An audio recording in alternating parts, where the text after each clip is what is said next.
प्रमुख साहित्यकारों की कक्षा में अपन अब आगे की श्रेणी में देखते हैं कविराजा श्यामलदास जी ददवाड़िया को। जो श्यामलदास जी ददवाड़िया गौरी शंकर हीराचंद ओझा के क्या कहलाते हैं? गुरु कहलाते हैं। गौरी शंकर हीराचंद ओझा जी के अगर गुरु पूछ लिए जाए तो कौन है? कविराजा श्यामलदास जी। इनका जो जन्म हुआ था वो भीलवाड़ा के ढोलकिया गांव में हुआ था। इनका जो जन्म हुआ था वो कहाँ हुआ था? भीलवाड़ा के ढोलकिया गांव में। कब हुआ था? 5 जुलाई 1836 ईस्वी को। तो श्यामलदास कविराजा श्यामलदास जी का जन्म ढोलकिया गांव भीलवाड़ा में हुआ था। कब हुआ था? 5 जुलाई 1836 ईस्वी को। अगर पूछ लिया जाए कि मेवाड़ का इतिहास लिखने का सर्वप्रथम कार्य इन्होंने किन के काल में शुरू किया था, तो मेवाड़ का सर्वप्रथम इतिहास लिखना इन्होंने शंभू सिंह जी के काल में स्टार्ट किया था। 1861 से 74 तक किनका काल था? शंभू सिंह जी का। तो शंभू सिंह जी का काल पूछ लिया जाए तो 1861 से 74। और मेवाड़ का इतिहास श्यामलदास जी ने लिखना प्रारंभ किनके काल में किया था? तो शंभू सिंह जी के काल में किया था। 1871 से इन्होंने वीर विनोद मतलब मेवाड़ का इतिहास लिखने का जो काम था वो 1871 से प्रारंभ कर दिया था। इनकी प्रमुख रचना जो आती है वो वीर विनोद है। इनकी प्रमुख जो रचना है वो है कौन सी है?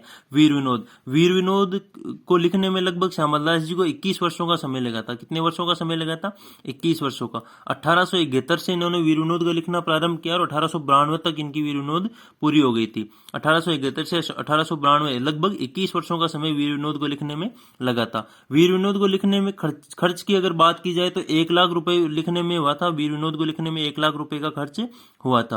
अधिकांश जो लेखन था श्यामलदास जी ने वो सज्जन सिंह जी के काल में किया था। सज्जन सिंह जी के काल में अधिकांश लेखन जो था श्यामलदास जी ने वीर विनोद का किया था। सज्जन सिंह जी के प्रिय कवि के रूप में अगर जाना जाता है तो वो जाना जाता है कविराजा श्यामलदास जी को। कविराजा श्यामलदास जी को श्यामलदास जी को कविराजा की उपाधि श्यामलदास जी को कविराजा की उपाधि पूछ ली जाएगी किन्होंने दी थी, तो वो भी किन्होंने दी थी? महाराणा सज्जन सिंह जी ने। महाराणा सज्जन सिंह जी ने ही कविराजा श्यामलदास जी को कविराजा की उपाधि प्रदान की थी। एक फतेह सिंह जी, महाराणा फतेह सिंह जी थे जिन्होंने वीर विनोद के लेखन पर रोक लगा दी थी या प्रचलन पर रोक लगा दी थी, क्योंकि महाराणा फतेह सिंह जी जो थे श्यामलदास जी अधिक खुश नहीं थे, इस कारण इन्होंने ग्रंथ प्रचलन पर रोक लगा दी थी। तो इस वीर विनोद में किसका उल्लेख मिलता है? तो इसमें 84 दुर्गों में से 32 दुर्ग जो महाराणा कुंभा ने बनवाए थे उनका उल्लेख जो मिलता है वो वीर विनोद में ही मिलता है। कितने वर्ष लगे थे वीर विनोद को लिखने में? लगभग 21 वर्षों का समय वीर विनोद को लिखने में लगा था। कितने रुपए खर्च हुए? 1 लाख रुपए खर्च हुए थे। किन्होंने ग्रंथ के प्रचलन पर रोक लगा दी थी? तो महाराणा फतेह सिंह जी थे जिन्होंने ग्रंथ के प्रचलन पर रोक लगा दी थी। कविराजा श्यामलदास जी प्रिय कवि किनके थे? तो सज्जन सिंह जी के प्रिय कवि कौन थे?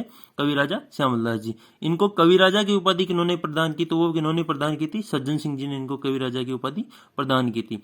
जी.एच. ओझा के गुरु के रूप में कौन जाना जाता है? तो वो जाना जाते हैं कविराजा श्यामलदास जी। जी.एच. ओझा के गुरु के रूप में जाने जाते हैं।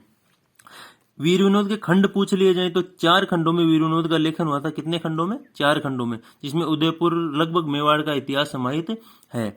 उपाधि केसरे हिंद, अगर इनकी उपाधियों की बात की जाए तो केसरे हिंद की उपाधि और महामहोपाध्याय की उपाधि। केसरे हिंद और महामहोपाध्याय महामहोपाध्याय की उपाधि भी किन्होंने दी थी? ब्रिटिश सरकार ने, अंग्रेजों ने इनको दी थी। और किसकी? केसर हिंद और महामहोपाध्याय की उपाधि अंग्रेजों द्वारा इनको प्रदान की गई थी। कविराजा की उपाधि जो अपन ने ऊपर बात कर ली है, सज्जन सिंह जी द्वारा इनको कविराजा की उपाधि दी गई। सज्जन सिंह जी का जो काल माना जाता है 1874 से 1884 ईस्वी, 1874 से 1884 ईस्वी का जो काल है वो कविराजा सज्जन सिंह जी का, महाराणा सज्जन सिंह जी का माना जाता है। इनकी मृत्यु 1893 ईस्वी में हो गई थी। कविराजा श्यामलदास जी की मृत्यु जो थी 1893 ईस्वी में हो गई थी। इनकी प्रमुख 2 रचनाएं और है। इनकी कविराजा श्यामलदास जी की 2 रचनाएं प्रमुख और है, जिनका नाम था पृथ्वीराज रासो की नवीनता। इनका नाम था पृथ्वीराज रासो की नवीनता। पृथ्वीराज रासो की नवीनता। और दूसरी इनकी रचना थी प्रमुख, अकबर के जन्मदिन में संदेह। अकबर के जन्मदिन में संदेह। इनकी 2 प्रमुख रचनाएं और थी, जिनका नाम था पृथ्वीराज रासो की नवीनता तथा अकबर के जन्मदिन में संदेह है। जिसमें से पृथ्वीराज रासो की नवीनता पर बहुत ही बवाल मचा था, इनके लेखन पे बहुत बवाल मचा था, इसलिए इनकी प्रमुख रचना के रूप में पृथ्वीराज रासो की नवीनता को भी जाना जाता है। इनका जन्म जो हुआ था 5 जुलाई 1836 को हुआ था। ये जी एच ओझा जी के गुरु के रूप में भी जाने जाते हैं। इन प्रिय जो कवि थे सज्जन सिंह जी के, वो कौन थे? कवि राजा श्यामल दास जी।